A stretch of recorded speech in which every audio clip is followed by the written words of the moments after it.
Ladies and gents, welcome back to another video. My videos are usually on the topic of scams and avoiding these scams, but I actually wanted to put a more positive video out today because I think we are starting to see the resurgence of indie gaming.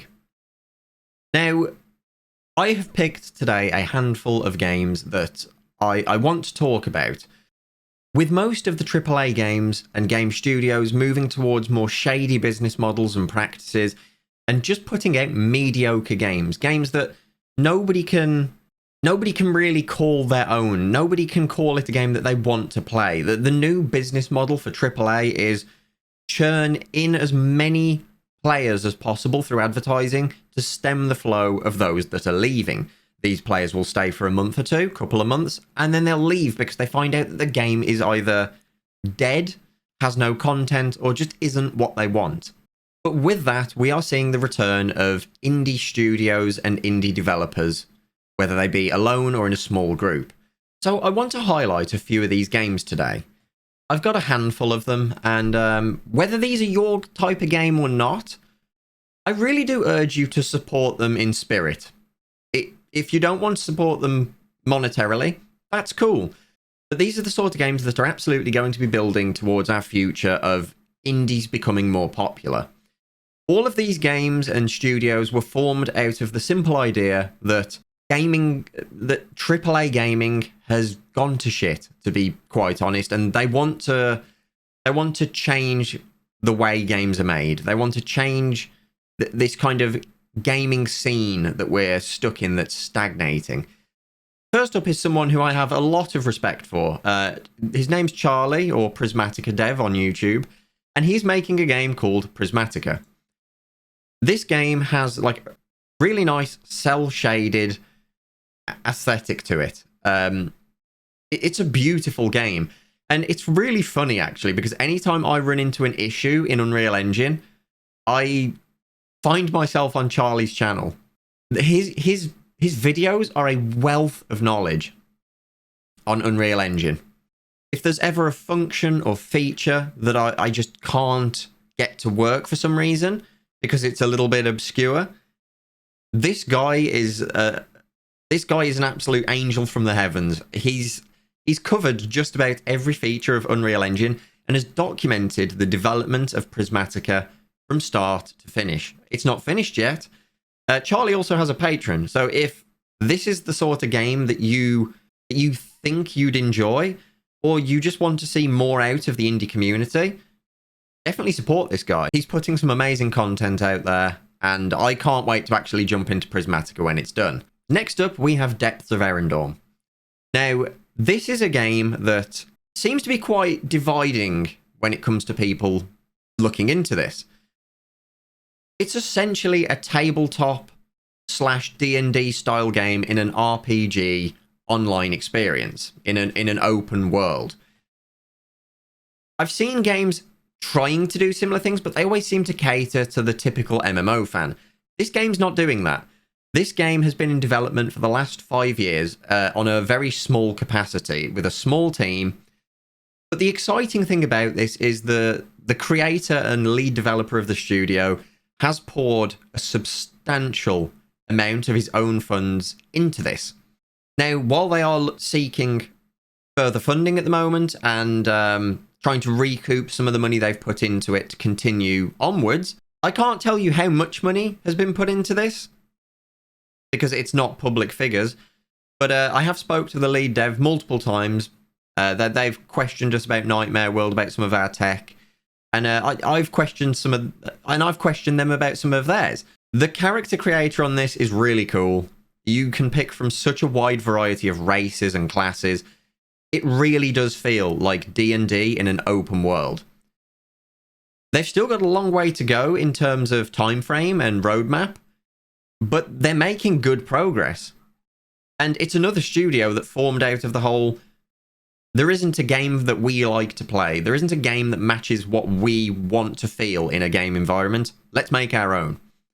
And they're making leaps and bounds with this. It's coming along very nicely. The team behind this are very transparent. They are putting out weekly devlogs on their website. And from what I can see, they haven't actually missed a single week.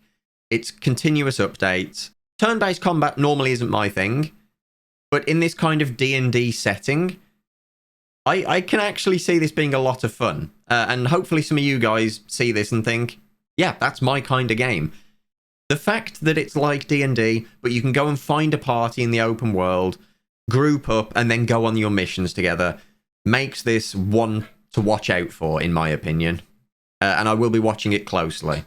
Along with the rest of these games, when they are actually fully out, I will definitely be diving into these and giving it a much closer looking. Next up is a game that I have actually played the content creators early access for. This is Sunnyside by Rainy Games. Another studio that started out of, we don't like the current gaming scene. Let's make our own game that is what we want and that our community wants. They've been very successful so far. They've had a successful Kickstarter and they are very, very far into development. Their basic philosophy is looking after their customers on Kickstarter, which is a rare thing to see nowadays. It's essentially a Japanese-themed anime-styled game. Now, I don't like anime-styled games. I never have. I don't know why. It just doesn't appeal to me. It's also a farm simulator and kind of like a animal husbandry kind of game. You know, you're looking after your animals, you're growing things, you're building up your farm, and you're just exploring the local areas. There's so many cool, unique systems in this game that it really made me want to try it out. And for anyone who watches my streams, they'll know that I had a week and a half of just pure fun in this beta. I've actually had the pleasure of speaking to pretty much everyone on the development team from this, and they are just the nicest people. They are genuinely caring about their community, and they want to make game development better. They want to prove the indie scene wrong, that it's not all just Kickstarter scams and scummery coming from, you know, cash grabs and things like that.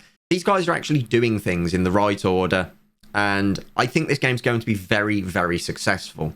They've managed to build a world where it truly feels alive, and you can kind of just roam around and do whatever you want. It's one of those cozy games where you sit down on a rainy night at your computer and you just nerd out and enjoy it.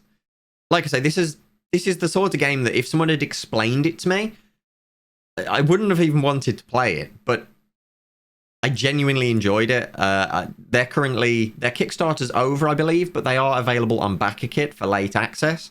All of these, by the way, are going to have links in the description below, so this won't be everyone's sort of game, but I can guarantee that a lot of my community will find a lot of value in following these projects anyway. Next up, we have a game that you guys have probably actually already heard of or seen. It's called Operation Harsh Doorstop. This is a game created and led by Blue Drake, a game developer on YouTube that many of you may already know. This is very early, but also quite far along in development. This is a game with a different funding model. They're going through Patreon, which is actually what we plan to do for our game. It holds them accountable month by month, and in my opinion is generally the better way to fund a game, rather than having people pay a massive amount upfront and then be disappointed after.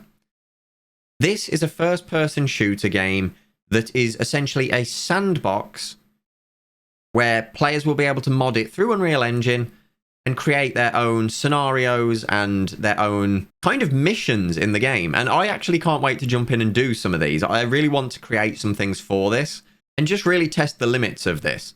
The speed at which they're developing this is actually quite frightening. They're getting models in the game and interactions at quite a fast rate.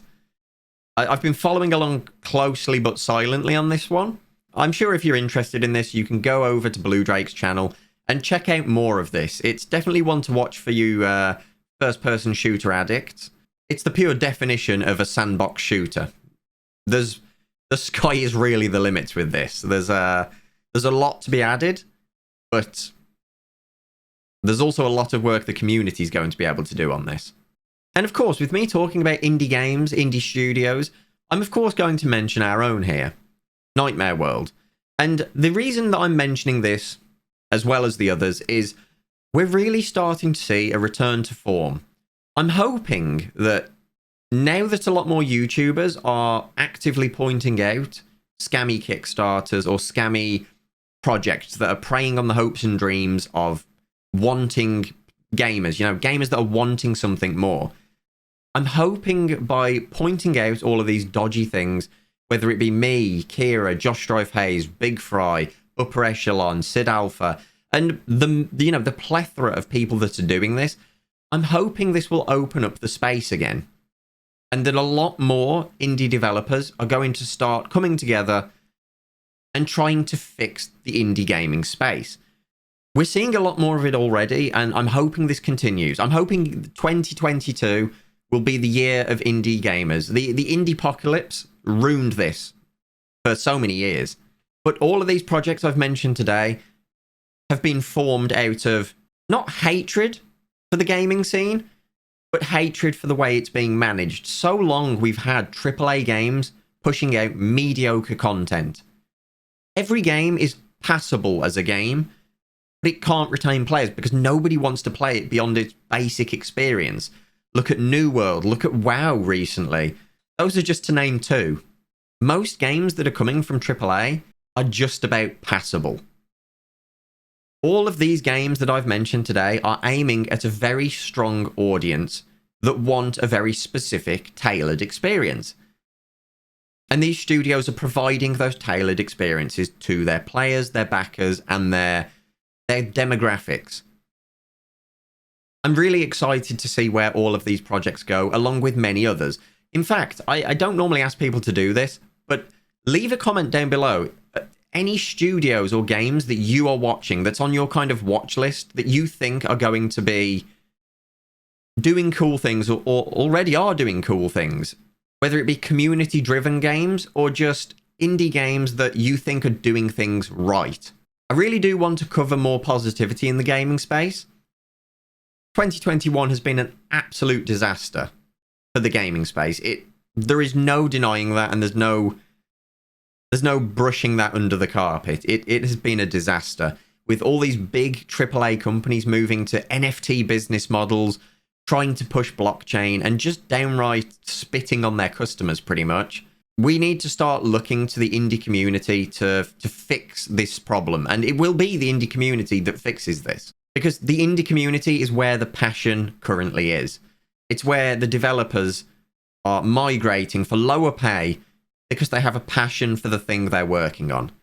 A lot of these projects have voluntary work, my own included, where we're ending up with some ex-AAA developers or AA developers from Ubisoft, from Blizzard, from other companies that are coming to us because they see the potential in the product that we're trying to make. They see a future for it. For me, this is a really good sign. Nobody should ever have to take a pay cut to follow the right thing. But the fact that people are doing that, I think that shows a lot of promise in the future of indie development. Now, this is a shorter video because I don't want to take the time to go in depth on all of these, because if I did, this would be over an hour-long video. As these get closer to release, or have more player accessibility, such as betas or alphas, I've applied for all of them. So at that point, I will be showing you more of these projects and letting you know how they've come along. I'm never going to tell somebody to go and back a project financially. I'm not a financial advisor, not financial advice. But I do suggest that if these are the sort of projects that you are interested in, say you like your anime games, you like your farming simulators, go and morally support Sunnyside. If you like your D&D, tabletop, MMORPG crossovers, go and support Depths of Erendorn. Go and support them in spirit. Commenting and being there for them is just as important as giving them money. I'm really interested to see what projects you guys are following and what you think is going to be the future of indie development. With Unreal Engine making things so much more accessible recently, we're starting to see a lot more people come into the indie space and do things right. Learn the engine, learn the technology, learn their own limitations based off their own skills, and starting to produce small and work their way up. Ladies and gents, thank you so much for watching this. I hope you've enjoyed a more positive spin on the gaming sphere as it was. And I'm going to be live over on Twitch after this. We're going to be probably diving into a few more of these projects that you guys have mentioned. playing a few games, chilling, chatting about the updates coming to Nightmare World. And as always, a huge thank you to the patrons. As I've just said today, Patreon is a great way to support smaller creators, whether it be on YouTube or in the indie gaming space. And you guys know the drill. I hope you have a fantastic rest of your week, and I hope that today has been awesome for you. If Twitch isn't your thing, I will see you in the next video on Tuesday. Until then, take care.